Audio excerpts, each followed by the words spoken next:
दोस्तों, चैत्र नवरात्रों में ज्वारे का क्या करें? अखंड ज्योत की बाती का क्या करें? अखंड ज्योति में जो तेल होता है बच जाता है, उसका क्या करें? नवरात्र कब समाप्त होंगे और कब से शुरू हो रहे हैं? 2024 में कन्या पूजन कब करें? कितने व्रत पड़ेंगे? हरे भरे जौ का क्या करें? दोस्तों, आज हम जानेंगे सब कुछ इस वीडियो में। हे माता रानी, जो आपकी इस वीडियो को सच्चे दिल से लाइक करें, उसकी गरीबी जन्म जन्मांतर की परेशानी दूर कर देना। जय माता दी। दोस्तों, मुझे यह वीडियो फिर से इस वजह से बनाना पड़ रहा है ताकि नवरात्रि में आप सब बाद में गलती ना कर बैठे। अर्थात नवरात्रि के बाद में जो चावल होते हैं, जो जौ होते हैं, जो ज्योत की बत्तियां होती है, जितनी भी हम नवरात्रि के समय में सामग्री चढ़ाते हैं, उन सब का क्या करें? ये सब आप गलत तरीके से नदी में विसर्जित कर देंगे, इसके फायदे नहीं जान पाएंगे। इसलिए मैं एक वीडियो फिर से मुझे बनाना पड़ रही है और मैं आप लोगों को फिर से जानकारी बता रहा हूं, तो ये वीडियो ध्यान से देख लेना। इस वीडियो को देखने के बाद आपको पूर्ण रूप से समझ में आ जाएगा कि इस सामग्री का क्या करना चाहिए। दोस्तों, सबसे पहले जानते नवरात्रों की पूजा का शुभ मुहूर्त, कलश स्थापना का शुभ मुहूर्त। देखिए, 2024 में 9 अप्रैल के दिन यानी मंगलवार को नवरात्रि का पहला व्रत रखा जाएगा और अंत में 17 अप्रैल दिन बुधवार के दिन नवरात्रि समाप्त हो जाएंगे, यानी आखिरी व्रत 17 अप्रैल को सुबह रखा जाएगा और कन्या पूजन इसी दिन किया जाएगा। यह व्रत चैत्र नवरात्रि के पूरे 9 पड़े हैं, ना एक भी दिन कम ना एक भी दिन ज्यादा। पूरे व्रत आपको करने हैं। कोई पहला आखिरी व्रत करता है तो कोई पूरे 9 रखता है। अपनी अपनी श्रद्धा है, सच्चे दिल से ही व्रत रखें। अब जानते हैं पूजा का शुभ मुहूर्त। दोस्तों, चैत्र नवरात्रि में कलश स्थापना का मुहूर्त रहेगा। 9 अप्रैल को सुबह 6:02 से प्रारंभ है, जो सुबह 10:16 तक रहेगा। यदि आप किसी कारणवश इस मुहूर्त में पूजा ना कर पाएं, कई लोगों के पास समय नहीं होता है, कामकाज में व्यस्त हो जाते हैं। घर में यदि आप किसी वजह से परेशान हैं, आपके पास समय नहीं है, तो नवरात्रों में एक और मुहूर्त है। आप उस मुहूर्त में भी पूजा कर सकते हैं। वह मुहूर्त है अभिजीत मुहूर्त, जो कि इसका समय रहेगा सुबह 11:57 से 12:48 तक रहेगा। इस मुहूर्त में भी आप पूजा पाठ अवश्य कर सकते हैं, क्योंकि समय न होने के कारण आप नवरात्रि का सामान नहीं खरीद पाएंगे, तो आप इस मुहूर्त में भी पूजा कर सकते हैं। देखिए, आप में से अधिकतर जो लोग हैं, नवरात्रि में बहुत सारे गलती कर बैठते हैं। ऐसे गलती कि 9 दिन तक आप माता रानी की खूब पूजा करते हैं। माता रानी की पूजा करने के बाद जो चावल होते हैं, जो श्रृंगार का सामान होता है, अगरबत्तियों की जो कही जाए जली हुई भस्म होती है, जो श्रृंगार का सामान होता है, जो दैवी सिक्का होता है, ये सब नदी में जाकर के विसर्जित कर देते हैं। यही सबसे बड़ी मूर्खता है। सारी जानकारी इस वीडियो में मैं आप लोगों को विस्तार से बताऊंगा। इनका क्या करना चाहिए, कैसे करना चाहिए, क्योंकि आज मुझे दैवीय प्रेरणा मिली। मुझे गुरुओं के द्वारा प्रेरणा मिली कि आप ये जानकारी समाज में बताइए, क्योंकि अधिकतर लोगों को नवरात्रि में 9 दिनों तक खूब पूजा करते हैं। पूजा करने के बाद भी उन्हें फल नहीं मिलता। क्यों फल नहीं मिलता? यही सबसे बड़ी गलती करते हैं। माता रानी स्वयं उन्हें प्रसाद देकर के जाती हैं, उनको फल प्रदान करके जाती है, लेकिन व्यक्ति उस फल का सदुपयोग नहीं कर पाते। देखिए, जो अगर कुआं आपके पास में है और अगर आप कुएं से पानी नहीं निकालेंगे तो आपकी प्यास कैसे बुझेगी? ठीक उसी प्रकार आपको जानकारी नहीं है। प्रसाद तो आपके पास में है, लेकिन उसका प्रयोग करना नहीं कर रहे हैं। कहने का मतलब है, मैं जो तरीका बताऊंगा, इस तरीके से आपके जीवन में चल रही परेशानी, गरीबी, रोग, दोष, तकलीफ, हर प्रकार की मनोकामना की पूर्ति होगी। वीडियो को ध्यान से देखना। आज मुझे अपने गुरुओं के द्वारा प्रेरणा मिली है, माता आदिशक्ति के द्वारा प्रेरणा मिली है, इसलिए ये जानकारी बता रहा हूं। वैसे ये जानकारी आपको YouTube में अगर आप ढूंढ लीजिए, कोई भी अगर बता दे तो गला काट करके चढ़ा दूंगा। स्माइल फैमिली चैनल का मकसद है जनहित एवं जन कल्याण करना। अगर हमारी वीडियो में बताए गए उपाय से किसी एक भी व्यक्ति का भला होता है तो हमें भी पुण्य की प्राप्ति होती है, हमें भी अच्छा लगता है और हमें भी काफी आशीर्वाद आप सभी दर्शकों का प्राप्त होता है। माता रानी की कृपा प्राप्त होती है। तो चलिए, मैं समय ना लेते हुए आज की जो वीडियो है वो 15 मिनट की जरूर बनने वाली है। 15 मिनट तक हो सकता है आज की वीडियो बन जाएगी, इससे भी छोटी बन सकती है, लेकिन पूरी जानकारी विस्तार से बताऊंगा, ध्यान से देखना। नवरात्रि के समय में आप कौन सी गलती करते हैं जिससे आप निर्धन रह जाते हैं? तो देखिए, ऐसा कहा गया है कि अधिकतर लोग जो चावल होते हैं, ध्यान से सुनिए, पूजा पाठ करने के बाद जो बचे हुए चावल होते हैं, माता रानी को जो हम चढ़ाते हैं, वो ही चावल की मैं बात कर रहा हूं ना, कि जो ढेर सारे चावल रहते हैं उनकी। जो माता रानी को हम क्षमा याचना करने के दौरान जो चावल चढ़ाते हैं, पुष्प चढ़ाते हैं, सिक्के चढ़ाते हैं, वो सब नदी में बहा देते हैं। वहां आपने 9 दिनों तक माता रानी की पूजा की। माता रानी ने आपको प्रसाद स्वरूप चावल दिए, पुष्प दिए, सिक्के दिए, उसे आप नदी में बहा देते हैं। यही सबसे बड़ी मूर्खता है। आज मुझे गुरुओं के द्वारा प्रेरणा मिली है, इसलिए मैं आप लोगों को यह जानकारी बता रहा हूं। तो 9 दिन का फल आपने क्या किया? सीधे नदी में जाकर के बहा दिया। ऐसा नहीं करना चाहिए। जो चावल होते हैं, पिछली वाली वीडियो में भी मैं आप लोगों को नवरात्रि की जानकारी बता रहा था। उसमें भी बताया हूं जो नवरात्रि में जो बचे हुए माता रानी के चावल होते हैं, चढ़े हुए चावल होते हैं, इन चावलों को आप अपने अनभंडार में रखें। अनभंडार का मतलब जैसे कि आप अपने घर में जो चावल पका करके खाते हैं उसमें डाल दीजिए, कुछ धन स्थान पे रख दीजिए। अब इसके बेनिफिट सुन लीजिए। और जो पुष्प रहते हैं आप इसे धन स्थान में सुखा करके रखें, अपने पर्स में रखें। जो सिक्के होते हैं इसे भी धन पेटी या पर्स में रखना चाहिए। अब इसके फायदे सुन लीजिए। जो चावल होते हैं माता रानी को चढ़े हुए मंत्रों से सिद्ध होते हैं। माता रानी को चढ़े होने के कारण नवरात्रि में माता नवदुर्गा साक्षात 9 स्वरूप में विराजित रहती है। तो ये जो चावल होते हैं जागृत अवस्था में हो जाते हैं। आप इस प्रकार के चावल को आप खाते हैं तो आपके शरीर में, क्योंकि 1 से 2 दाने आपको जो चावल पका रही हैं उसमें आपकी गृहिणी को बोल देना है। घर में जो खाना बनाती है उन्हें बोल सकते हैं। माता बहनों को तो डाल करके नित्य आप इसे पकवाएं तो क्या होता है, आपके शरीर में इस चावल को खाने के बाद रोग दोष व्याधि किसी भी प्रकार की जो आपके शरीर में कष्ट है, शारीरिक पीड़ा है, मानसिक पीड़ा है, वो दूर हो जाती हैं और माता रानी की आपको कृपा प्राप्त होती है। माता रानी की कृपा से शरीर में एक ऐसी ऊर्जा उत्पन्न होती है जिस ऊर्जा से आप अपने आप को स्वस्थ महसूस करते हैं और आप जहां भी चले जाइए, जिस भी कार्य को करिए, वो कार्य आपका सफल होता है। और कभी भी इन चावलों को थोड़ा सा खाते हैं, आपका पेट भर जाता है, यानी कि इसमें तृप्ति जल्दी मिलती है और आपके घर में कभी भी अन्न नहीं खपता, ये देखा गया है। आप में से अधिकतर जो लोग हैं माता रानी को श्रृंगार का सामान जरूर चढ़ाते हैं और श्रृंगार का सामान चढ़ाने के बाद इसे आप लोग नदी में बहा देते हैं या फिर अन्य को दे देते होंगे।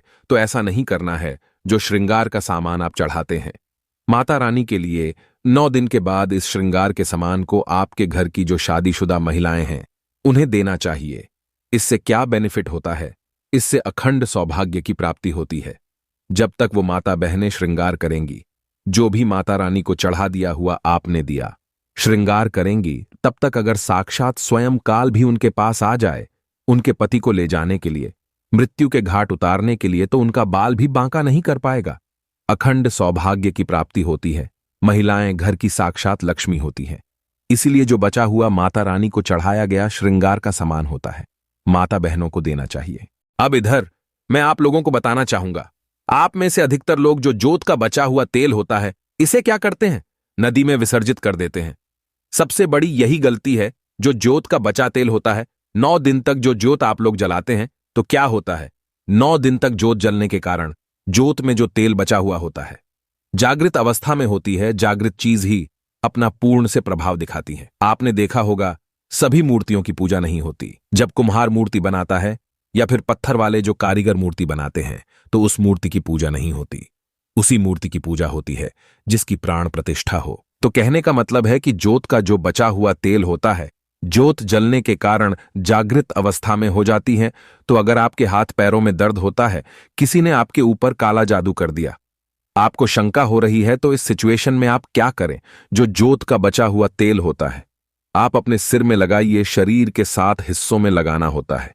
सिर में लगाइए, आप अपने कंठ में लगाइए, आप अपने हृदय में लगाइए, आप अपने जो जांघों में लगाइए, और हो सके तो आप अपने जो शरीर के आपको 7 हिस्सों में लगाना होता है। तो शरीर पे कैसा भी तंत्र विकार लगा हो, किसी ने काला जादू, भयंकर काला जादू कर दिया हो, जिसका तोड़ बड़े बड़े कहा जाए, तो जो ओझा लोग होते हैं, तो ओझा लोग भी नहीं कर पा रहे हैं, तो ओझा लोग से भी ज्यादा पावरफुल काम करेगा। ये माता रानी की साक्षात कृपा होती है। तत्काल देखना, 5 मिनट में आराम मिलेगा।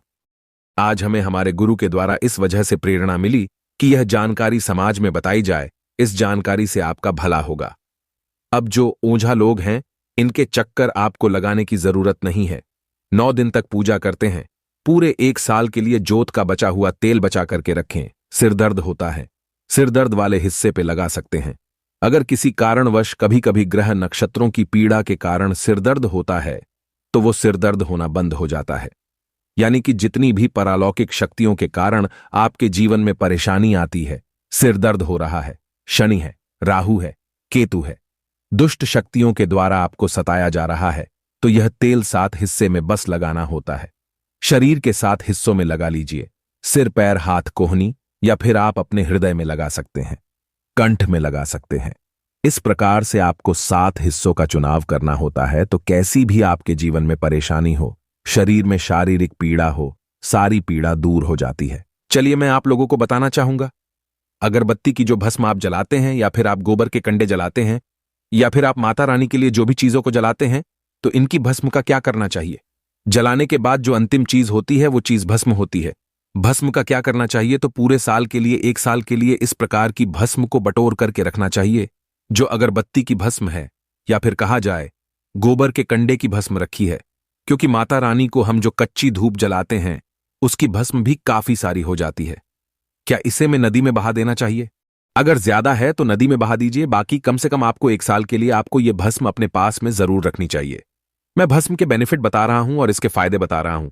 इससे पहले अभी तक जय माता दी नहीं लिखा है तो जय माता दी लिख दीजिए। अगर आप जय माता दी लिखते हैं तो हमें भी काफी गर्व होता है और हम जो जानकारी बताते हैं उसमें हमें आनंद मिलता है। तो जो भस्म होती है इसका क्या करना चाहिए? अगरबत्ती की जो भस्म होती है इसे पूरे 1 साल के लिए आपको बचा करके रखना होता है और इसे थोड़ी थोड़ी आपको खानी होती है। अगर आप चाहते हैं कि आपकी अध्यात्म उन्नति हो, आपकी प्रगति हो, तो ये थोड़ी थोड़ी मात्रा में खाना शुरू कर दीजिए।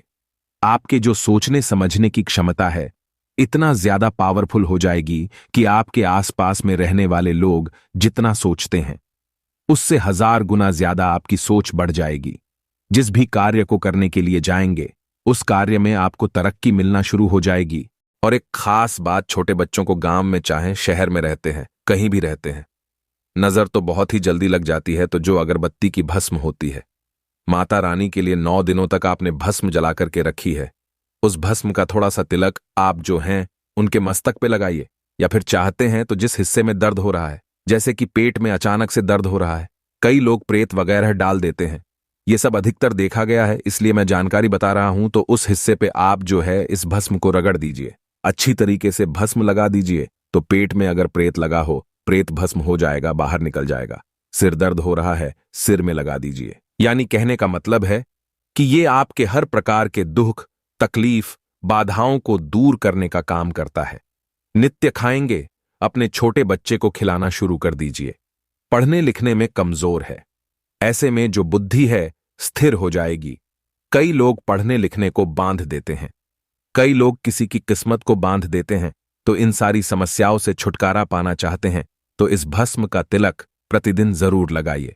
अगर इनका तिलक लगाते हैं तो फिर ये अति उत्तम है। सोने पे सुहागा होगा आपके लिए और आपके बच्चे की जो पढ़ने लिखने की जो क्षमता है काफी बढ़ जाएगी। आप जहां भी जाएंगे आपको भी अध्यात्म उन्नति मिलेगी।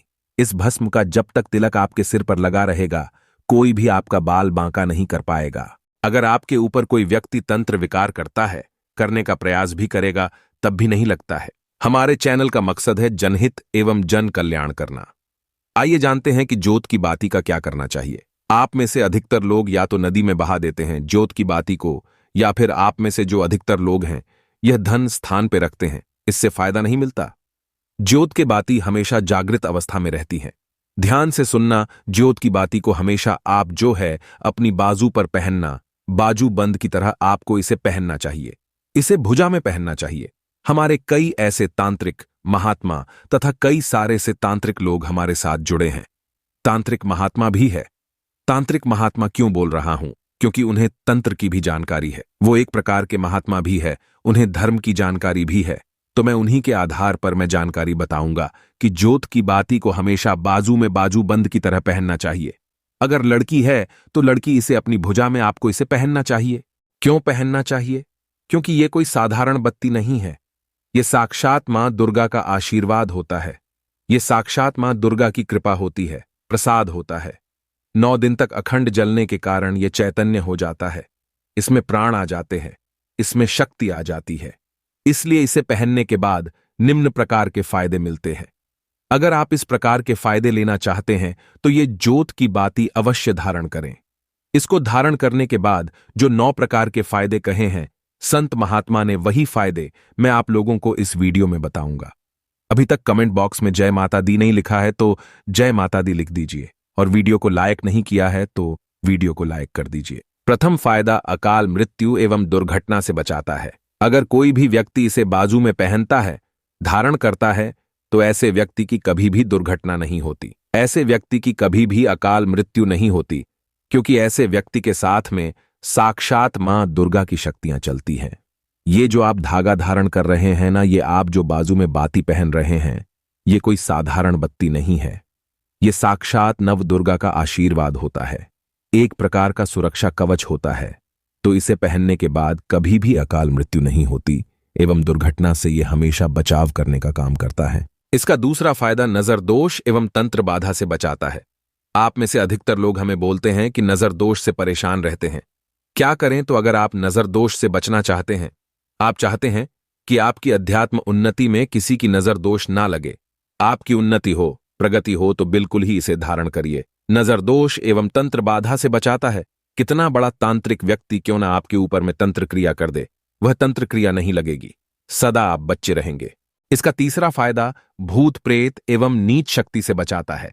आप कहीं भी मरघट में जाकर के सो जाए, इसको पहनने के बाद भूत प्रेत आपका बाल भी बांका नहीं कर पाएगा, तो भूत प्रेत एवं नीच शक्ति से इसको पहनने के बाद हमें बचाव होता है। इसका चौथा फायदा लक्ष्मी की पूर्ण कृपा प्राप्त होती है। जो लोग चाहते हैं कि माता लक्ष्मी सिद्ध हो जाए, उनके जीवन में उनकी कमी ना हो, तो ऐसे व्यक्ति इसे अवश्य धारण करे। लक्ष्मी माता की पुण्य कृपा प्राप्त होता है एवं नवदुर्गा का आशीर्वाद भी मिलता है। इसका पांचवा फायदा, अभी तक वीडियो को लाइक नहीं किया है तो लाइक जरूर कर देना, और हां, फिर से मैं गुजारिश कर रहा हूं, जय माता दी नहीं लिखा है तो जय माता दी लिख देना। तो दैहिक, दैविक और भौतिक ये सुखों की प्राप्ति होती है। इसको धारण करने के बाद जो लोग दैहिक सुख प्राप्त करना चाहते हैं, दैविक सुख प्राप्त करना चाहते हैं, भौतिक सुखों की प्राप्ति करना चाहते हैं, ऐसे व्यक्ति को इसे अवश्य धारण करना चाहिए। इसका छठा फायदा मनवांछित कार्य सफल होता है। आपने लंबे समय से जो मनवांछित कारक सोच करके रखा है वो सफल नहीं हो पा रहा है, तो इसको धारण करने के बाद मनवांछित कार्य सफल होना शुरू हो जाता है। इसका सातवां फायदा इच्छित नौकरी की प्राप्ति होती है। मैं वीडियो के बीच में ही बताया हूं कि हमारे साथ बहुत सारे ऐसे लोग जुड़े हुए हैं जो कि शासकीय पद पर पदस्थ है, तो इसको धारण करने के बाद इच्छित नौकरी की प्राप्ति होती है। इसका आठवां फायदा दैविक सिद्धि की प्राप्ति होती है। आप में से अधिकतर लोग बोलते हैं ना, गुरुजी हमें सिद्धि प्राप्त करनी है, इसके लिए क्या करें? आपने मंत्र जाप भी किया ढेर सारे माता रानी के, कोई बात नहीं है। अगर मंत्रधार जप करने के बाद अगर आप इसे धारण कर ले तो वह सिद्धि हमेशा के लिए बनी रहती है, कभी भी नहीं जाती। इसलिए मैं बोल रहा हूं कि दैविक सिद्धि की प्राप्ति होती है। नौवां फायदा मां दुर्गा आपके शरीर में हमेशा अंश रूप में विराजमान रहती है। जब तक आप इसे धारण करे रहेंगे तब तक मां दुर्गा अंश रूप में आपके शरीर में विराजमान रहेंगी। और जाहिर सी बात है, जिनके शरीर में नव दुर्गा वास कर जाए, ऐसे व्यक्ति की जीवन में अन्न, धन एवं किसी भी प्रकार की वस्तु का अभाव नहीं होता। तो ये वीडियो देखने के बाद आप समझ ही गए होंगे कि ज्योत की बाती का क्या करना चाहिए। अगर ये जानकारी अच्छी लगी हो तो इस वीडियो को लाइक जरूर करना, और जन कल्याण के लिए इस वीडियो को आगे जरूर शेयर करना। इस वीडियो को देख करके बहुत से लोगों का भला हो सकता है। आज की जानकारी यहीं पर समाप्त करता हूं। माता रानी जो आपकी इस वीडियो को लाइक करें, उसकी झोली खुशियों से भर देना, उसकी गरीबी दूर कर देना। जय माता दी।